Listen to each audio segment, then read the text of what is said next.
Artificial intelligence, chat GPT, Meta, आज ये resources जो हैं, जो हमारे पास जितनी भी ये एडवांस टेक्नोलॉजी और एडवांस इंफॉर्मेशन के ये तमाम जो सोर्सेज हैं, आज इन पे दुनिया नाज कर रही है।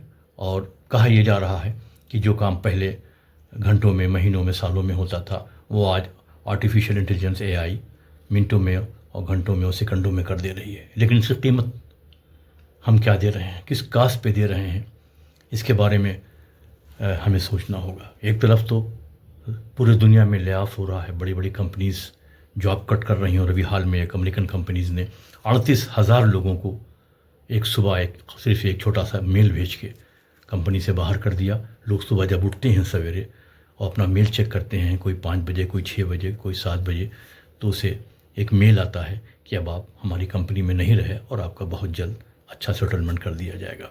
और ये कोई छोटी मोटी कंपनी नहीं थी, ये बहुत बड़ी कंपनी थी, और जिसमें 12,000 इंडियंस भी जॉब कर रहे थे, उनकी भी जॉब गई। एक तरफ तो एआई का एक ये पहलू है ले ऑफ का और नौकरियों को इस तेज़ी से जाने का, लेकिन दूसरा जो सबसे बड़ा और सबसे हिडन जो फैक्ट है, उसके बारे में आपको जान के हैरानी होगी कि आज जो ये डेटा सेंटर्स से आर्टिफिशियल इंटेलिजेंस हो, चैट जीपीटी हो या मेटा हो, इनको जो इन्फॉर्मेशन मिलती है ये डेटा सेंटर से मिलती है। आज सबसे बड़ी करेंसी दुनिया में डेटाज़ हैं।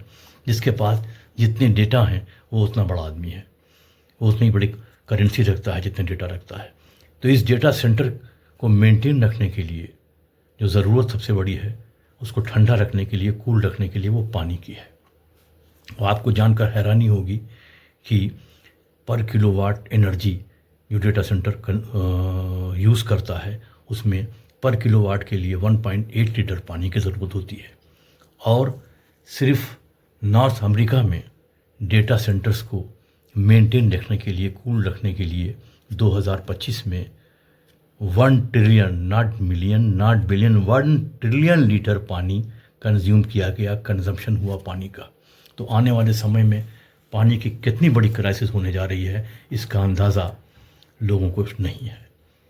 और डेटा सेंटर ऐसा तो है नहीं कि जो डेटा सेंटर बन गए वहीं तक बात महदूद रह जाएगी। डेटा सेंटर रोज़ बन रहे हैं। बड़ी बड़ी कंपनियां अपने डेटा सेंटर्स खुद बनाना चाहती हैं, और अपनी कंट्री, अपने भारत में भी 2 बड़ी कंपनियां अपने डेटा सेंटर बनाने जा रही हैं। और जाहिर है इन सब कंपनियों को पानी की ज़रूरत होगी। और ये पानी कहाँ से आएगा? ये पानी वहीं से आएगा, हमारी आपकी ज़रूरतों के बीच में से। आने वाला वक्त एज़ पर द साइंटिस्ट 2030 तक ये पानी की रिक्वायरमेंट बढ़ के 1.5 ट्रिलियन लीटर हो जाएगी। और ये पानी डेटा सेंटर्स को कूल करने के लिए ज़रूरी होगा। कुछ कंपनियां हैं जैसे माइक्रोसॉफ्ट है, इक्विनिक्स है, वर्टिव है। ये कंपनियां अल्टरनेटिव रिसोर्सेज के बारे में सोच रही हैं कि alternative cooling method data centre के लिए क्या हो सकता है। उसमें जियोथर्मल कूलिंग भी है, एयर कूलिंग भी है, और हाइब्रिड कूलिंग भी है, रेडिएटिव कूलिंग भी है, और रेडिएटिव कूलिंग है। इसके अलावा इमर्जन कूलिंग है, इस हाइब्रिड कूलिंग है। इस सारी कूलिंग पे ये कंपनियां काम कर रही हैं कि अल्टरनेटिव रास्ता डेटा सेंटर को ठंडा रखने के लिए, कूल रखने के लिए क्या हो सकता है। लेकिन अभी तक कोई कंक्रीट रिजल्ट नहीं निकला है। इसलिए ये जो अल्टरनेटिव रिसोर्सेज हैं डेटा सेंटर को कूल करने के लिए, ये बहुत एक्सपेंसिव हैं और इनका मेंटेन करना बहुत मुश्किल भी है।